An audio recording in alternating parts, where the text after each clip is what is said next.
Ladies and gentlemen, let's start telling our brains that now it's time to resume the proceedings. I do apologize for the slight delay. The restaurant is quite far away. The food was great, especially that palmito salad. It was absolutely amazing, really healthy. And there is a long way to arrive to the room. So while you take your time to sit back, relax, don't sleep siesta, and that will give me time to introduce our next speaker. Most of you know him because he's quite well known in the gemology world. Wim Vertriest, he's manager of field gemology at the Gemological Institute of America. He has a master's in geology. He's a GG, of course, a graduate gemologist by GIA. He's also an FGA, fellow of the Gemological Association of Great Britain. He has joined GIA in 2015 at GIA Thailand and has been doing field gemology since then. He's a great speaker. Thank you. He's a great speaker. He has a way of making very complex things simple and simple things relevant. So a big warm applause for Wim Vertiest. Yes. Let me raise this up a little bit. All right. Everyone can hear me? Everyone's still awake after an amazing lunch? Okay. Everyone's ready for a bit of a longer talk after an amazing morning? Because I want to talk to you guys about field gemology. But before we do that, I want to start with thanking everyone for being here, but especially thanking ICA and Brazil for inviting me to come here to talk about a subject that is very dear to my heart, that I'm very passionate about. I think a lot of people say that you can kind of hear that during my talks, that I care about this a lot. So that might come true over the next 30 minutes. But basically, I want to explain to everyone what field gemology is about and why we should all care about it. Now, field gemology is doing gemology in the field. But there's obviously more than that, because that would be a very short and a little bit of a disappointing talk. So what I want to explore, starting with, is why field gemology is so important for GIA, for the Gemological Institute of America, but then also take some time about why all of you, not being GIA, also should care about field gemology, because that is probably the most important thing about this whole talk. Now, to start with it, we have to start with why a laboratory like the Gemological Institute of America, why we exist. Because a gemological lab exists to answer questions from the trade. Questions from the trade. Is this this? Is this that? So the first question that was asked to gem labs, and that is still a very important question today, is what is my stone? That is still a problem, a challenge that we at GIA face daily, that people bring in a stone and ask, is this a ruby, is this a garnet? Is this a sapphire, is this an iolite? And to this day, identification is a critical part of any gem lab. The second part is that stone real? And I think we can interpret that in multiple ways. We can basically see it, did this stone come out of the ground as we see it now, or did it not come out of the ground at all? I think the whole discussion on lab-grown materials is kind of tearing the diamond industry apart right now. But that whole discussion was very relevant for colored stones in the 80s and 90s, when we saw a lot of synthetic rubies, a lot of synthetic emeralds come true. But that also includes treatment and treatment detection. Has my stone been improved a little bit after it came out of the ground? And I'm going to say a few more things specifically about treatment later on as well. But then in recent years, in the last 15 years or so, a third question was asked to gemological laboratories. Because all of a sudden, the trade started to put an enormous amount of value on the question, where is it from?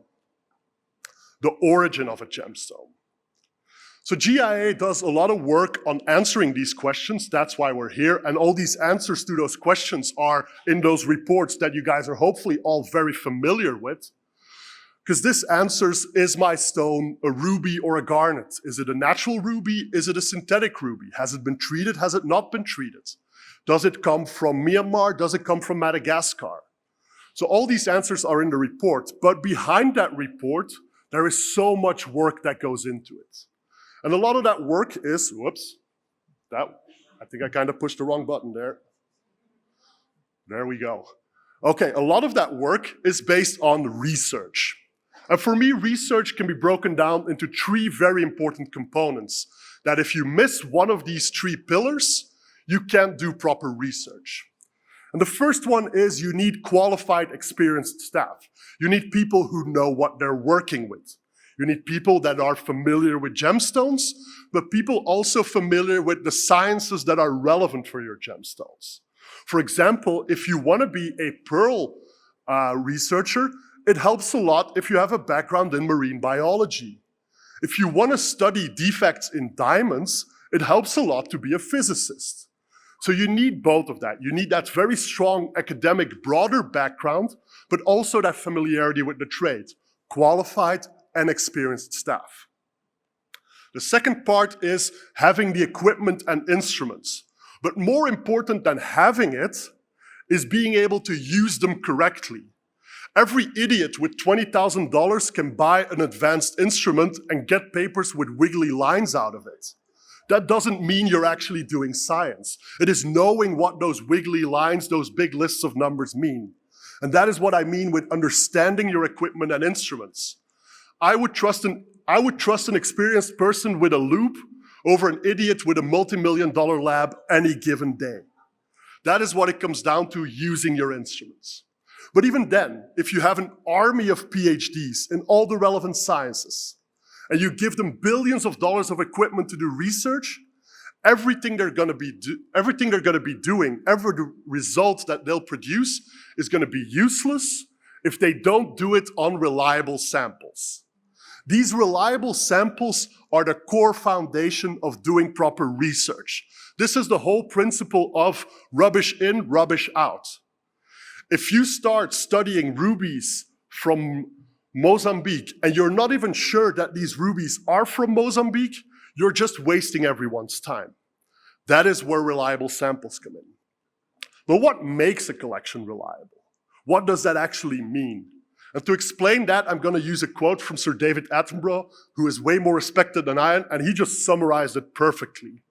Because in a video where he spoke about museum collections, he said the following words: where a research library associated with collections is almost of greater importance than the gemstones themselves. Unless you know where the stone came from exactly, and when it came from exactly, you're missing a lot of very, very important information. And that information does not only come from the gemstone itself, but from the circumstances of documentation that should accompany every scientifically connected specimen. What he's basically saying here is that if you have a drawer full of stones, all you have is a drawer full of stones. That is not a scientifically relevant collection. You need to know, where did I collect this? Who did I collect this from? What else did I collect there? What was this place like? How much did I pay for it? How reliable is my material? And it's that reliability. How close am I to the mine? Did I get it from the miner directly? Did I take it out of the rock myself? Did I get it from a guy whose neighbor has once been to a guy whose neighbor has been to Afghanistan, which is close to Pakistan, which means that that stone comes from Pakistan? No, that doesn't mean the same thing. Reliability, circumstances of documentation that should accompany every scientifically collected specimen.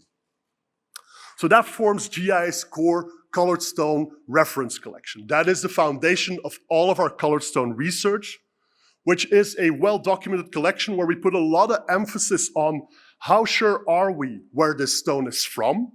Did I take my hammer, hit a rock, and a 10-carat ruby comes out? Fingers crossed that that ever happens, but we're trying really hard. Or did I get it from someone's cousin who's been to a place one time that is close to another mine? That is how reliable is the origin. And the same thing for the treatment. Did I do the treatment myself? Did I get this from someone who treated it? Did I get it from the ground directly, which means that it has never been in another human's hands, and such it has never been treated? Those are very important things to know. So for GIA, that whole collection is almost 30,000 samples, very rich in rubies and sapphires, because that is where most of our work is done. That is where most of the questions from the trade are coming from. Because remember, we're not doing this for fun. We're doing this to answer the problems that the trade has, the problems that the trade asks to GIA. Can you help this? What is my stone? Is it real? Where is it from? And most of those questions are asked about rubies, sapphires, emeralds, increasingly spinel, tourmalines, alexandrite, opal, garnets as well. So that collection is expanding in those ranges.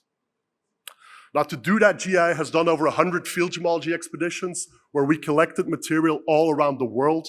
I don't think I have to explain the color codes, what green, red, and blue stands for. That's kind of self-explanatory.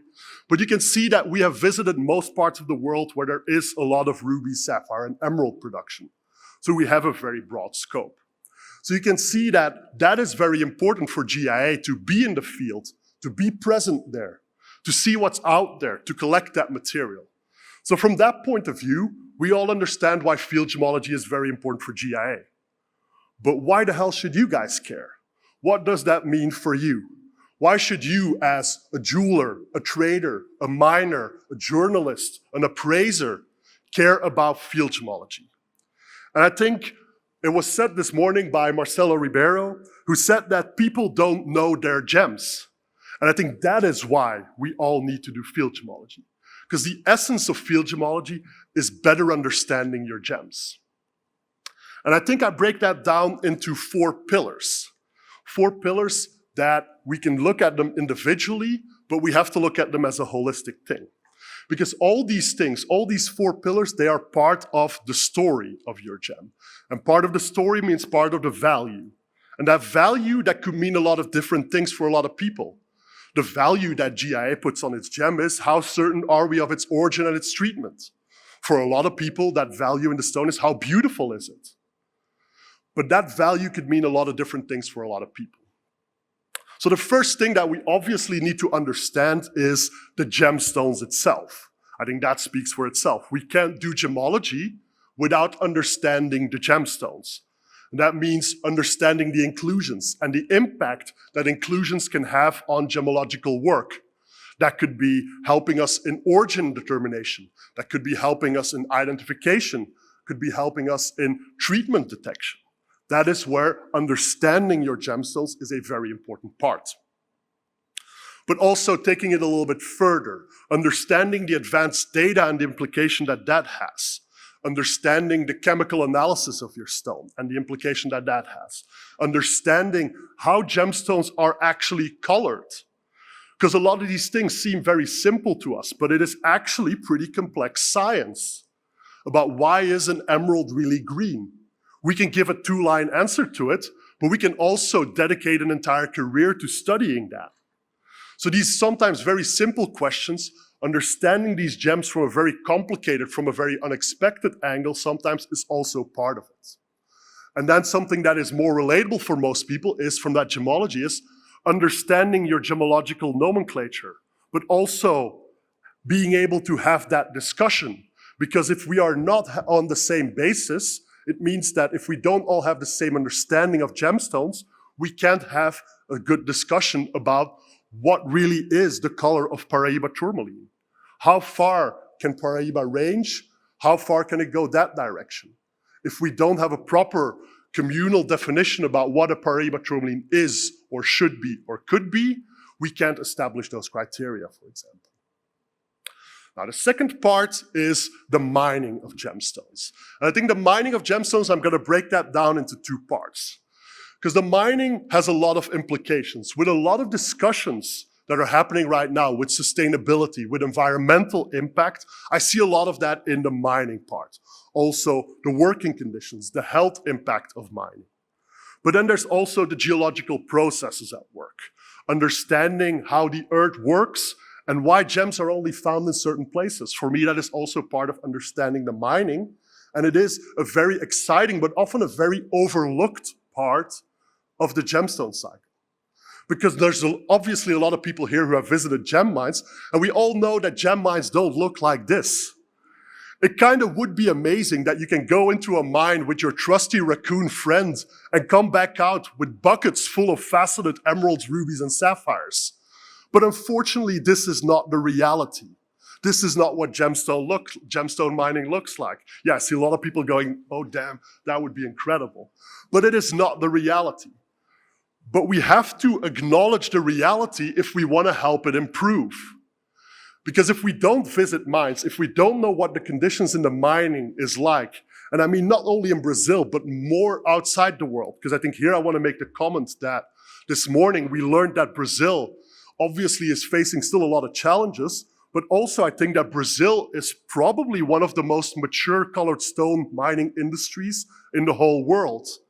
So a lot of the problems that Brazil already overcame, a lot of other countries, a lot of other places are facing this. Because this is the reality in a tanzanite mine. This is where tanzanite comes from. And I turned the sound off for this one because it would be deafening. But if you see this image, I want everyone to promise me right now that you will never, ever, ever, ever complain again that tanzanite is too expensive. Because these guys work in conditions like this in 12-hour shifts for sometimes 6 months without finding a single gemstone. This is also the reality of gemstone mining. But until we face that reality, there is not a lot that we can do to improve the conditions there, to make sure that maybe they find more stones, maybe they have more efficient methods, maybe they're working in safer conditions. But this is the reality we need to acknowledge. Now, the other part of mining is acknowledging what an incredible place planet Earth is. Planet Earth, where we find all of our amazing gemstones, where all these incredible geological processes are taking place that result in all of our fantastic gemstones. Because if we understand the miracle that our gemstones really are, the natural miracle, we will gain so much more appreciation to it. Because we all get spoiled, because we look around and where the places we hang out, we see tables and trays and cabinets full of these incredible sparkly things. But we have to realize how rare these truly are, how one of a kind many of these gemstones are. And I think by understanding the geology, we can see how complex, how difficult it is to actually find gemstones. And that will also trigger our curiosity. Why are there so many gemstones in the southern and the southeastern part of Brazil and not in the central and the more western part of Brazil? Here we look at a map of the Himalayas, and we look at the tectonic setting where we see that the Indian plate smashes into the Eurasian plate and we see the Himalayan mountains form. But if I overlay this with the most important gem deposits in the region, you can see that there's a very strong correlation. Why don't we have gemstones in the Himalaya mountains? Why are the gemstones all in that western part, Pakistan, Afghanistan, Tajikistan, and in that eastern part, southern China, northern Myanmar, northern Vietnam? These are very intriguing questions from a geological point of view that just highlight how spectacular our Earth is, how peculiar, how unusual, how remarkable the processes are that result in the gemstones that we are privileged to work with on a daily basis. Because we have to keep that in mind as well, that we are working with some of nature's most extraordinary products. Then there is the third part, and that is the trading. And I had a whole list here, all these notes prepared, but actually everything I wanted to say has been summarized by Gaetano Cavalieri this morning in one line, where he said that a single jewelry product represents the work and skill of thousands of people. That is what I mean with try to understand the trading. Try to understand the journey that your stone has been to. And that is often a very complex thing, because a lot of these supply chains are very opaque. If we want to know what happened to a gemstone after it is cut, basically the whole jewelry manufacturing process, there are libraries dedicated to it.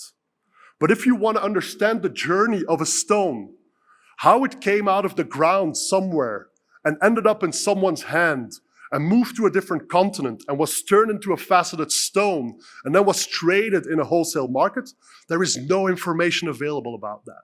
And that is where a lot of the interesting things are happening. So I think that is where we need to understand the trading a lot better. How do stones move from point A to point B? And what is the value created throughout that? What is the skill required to it?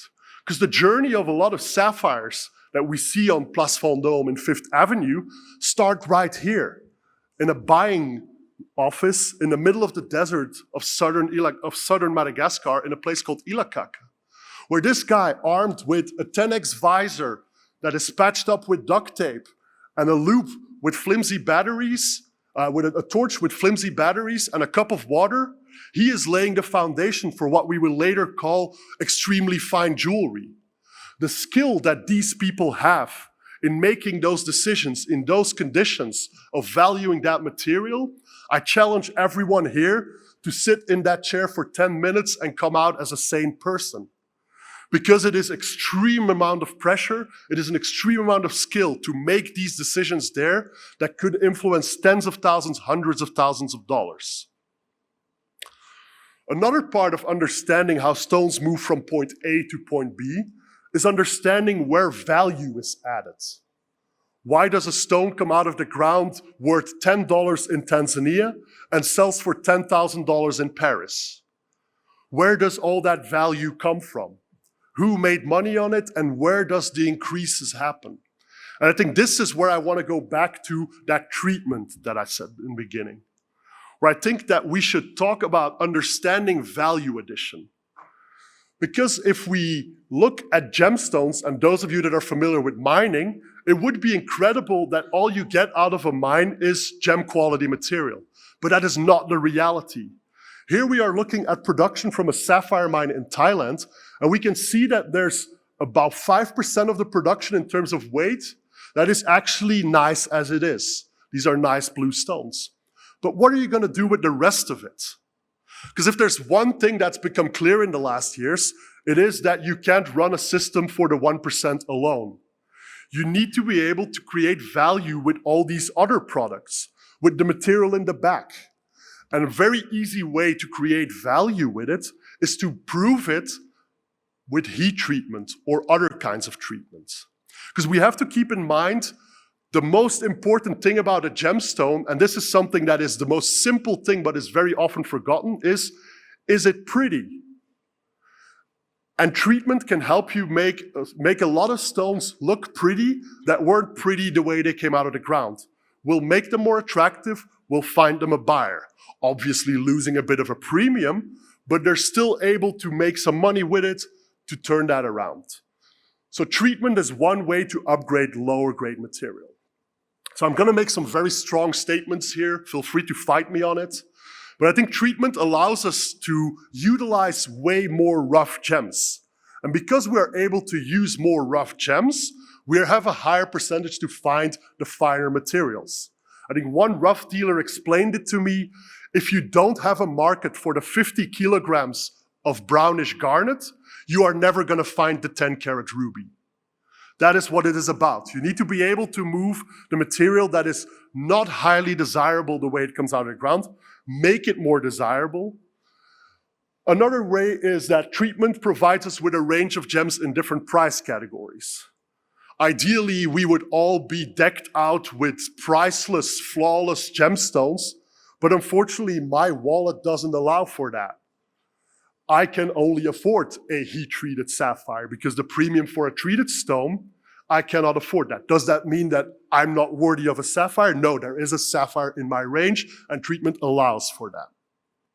So I'm going to say here that treatment is necessary. Treatment keeps the gemstone supply chain alive, and treatment is the reason why we will all still have a job in 50 years. Now, the next part is that we have to acknowledge that rarity is a very important factor for gemstones, which means that untreated gemstones are a lot rarer than treated gemstones, which means we have to be very open about that. On top of that, certain gemstones can reduce the durability or require special care. If you have a heavily oiled emerald, don't do the dishes with it because the oil will go out and it will not look as pretty as before. So that is why disclosure is the most important thing. Undisclosed treatment is not acceptable. Undisclosed treatment might be the reason why we're all out of a job in 50 years. Treatment is the reason why we'll still be here. Undisclosed treatment might be the reason why we won't be here. And then I add another small line that ignorance is no excuse. In a day like today, you can't say, I didn't know. That doesn't work for us anymore. We are all adults, we are all highly trained, we all need to understand this is the impact that treatment can have and be very open, be very transparent about that. Let's move on to the last part, and that is the source. Understanding the place where a stone comes from is very important. The people that work with them, the meaning that stones hold for them. What do these places look like? Because I think that adds so much value to your stone, so much of what Marcelo mentioned, the story of your gemstone, that we need to know that.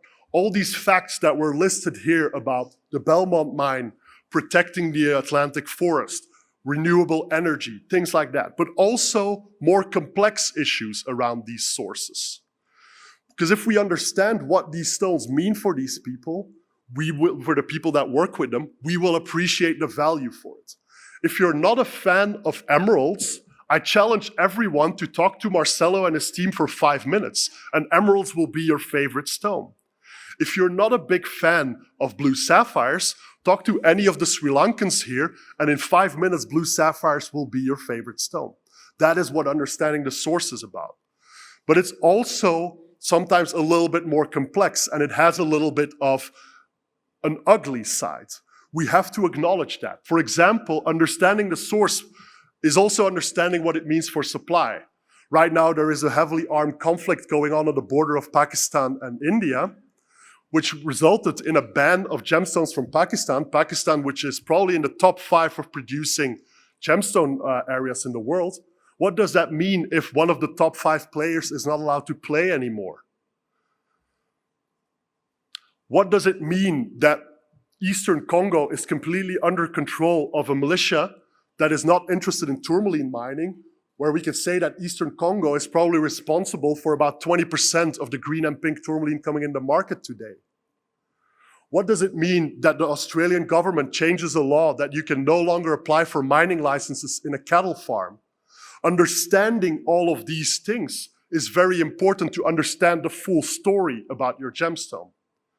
Because I did the test where I went to a high jewelry brand that I shall not name, where I asked them, can I please see a Burmese ruby? Where they said, I'm sorry, sir, we don't deal in Burmese rubies. And when I asked why, I got the answer, ugh. That is not a good look on anyone. If you don't know what you're talking about, if you don't know why you make certain choices, that is a client lost straight away. There is nothing wrong with not knowing the answer. There is everything wrong with not acknowledging the question. I'm not telling you that you need to know the answers. I'm just telling you that you need to ask the questions about all these things. Is it okay to work with this product? Do I think it is okay? Because maybe you think something very different about it. Maybe we have very different opinions. But at least we've acknowledged that it is worth having a discussion about certain materials. I think a big example we can have right now, what do we do with Russian diamonds? That is a big question right now. But I think, in summary, I think we all understand now that field gemology is more than just visiting mines. It is more than taking a refractometer outside and taking an RI in the field. It is about understanding everything that goes on there. Field gemology is trying to catch the experience, what makes a gem truly special. I can tell you that Thai food is really spicy, but until you felt the burn of the chili, you don't know what I'm talking about. I can tell you that Brazilians throw the best parties, but until you've danced at Carnival with a caipirinha in your hand, you don't know what I'm talking about. I can tell you that this gem is really unique, but until you've looked at the whole field gemology around it, you don't know what that means. So I think that is really what field gemology is all about. Field gemology is about seeing everything around your gemstone. It is not just focusing on the tree, not only on the sparkling rock. It is focusing on everything that surrounds that gemstone. It is about tasting the spicy food. It is about dancing at the carnival. It is about what gives you goosebumps when you look at certain stones. That is the essence of field gemology. Because if we understand the value of our stones, if we understand the story behind it, that story is an incredible part of that value. So if we understand that story, that surrounding a lot better, we will automatically value our gemstones a lot more correct, in my opinion. Higher or lower, that doesn't matter. More correct is what it is about. So for me, field gemology is understanding that connection between the mining, the trading, the source, and the gems. It is understanding that your stone formed in incredible processes here on Earth, that it is handled by countless experts who put years, generations of expertise in it. It is understanding that it comes from a place where it has left a mark, where it has made an impact. So I think that is why we do field gemology. That is why we do field gemology. That's why you should do field gemology. And I hope you guys learned something about this, got a little bit inspired to ask more questions. And with that, I want to thank you all for listening. If there are any questions, we'll be very happy to discuss more of them. But I don't know if we have the time to do that right now. We don't. So we'll do that later. Thank you.